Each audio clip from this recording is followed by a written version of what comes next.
Hi hello అండి. ఎలా ఉన్నారు? పల్లి నూనె పడుతున్నాను. ఒక కస్టమర్ ఇన్స్టాగ్రామ్లో చూసి మాది చాయ్ షాప్ అండి, నాకు 10 బాటిల్స్ ఇవ్వండి మీ నేమ్ స్టిక్కర్ లేకుండా అని చెప్పేసి అడిగారు. సో ఆయన కోసం ఫ్రెష్గా కావాలంటే నైట్ పట్టేసాము. నైట్ పట్టేసి ఇది ఆఫ్టర్నూన్ కల్లా మడ్డి తీరుకుందండి. మార్నింగ్ కల్లా పెద్దగా మడ్డి తీరుకోలేదని నేను ఇవ్వలేదు, కొంచెం మడ్డి వస్తుంది అప్పుడు. సో మడ్డంతా తీరుకున్న తర్వాత ఇలా బాటిలింగ్ చేశాను అనమాట.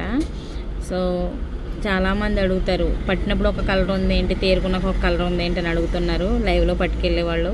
అది తేరుకున్నాక మాత్రమే ఈ కలర్ వస్తుంది.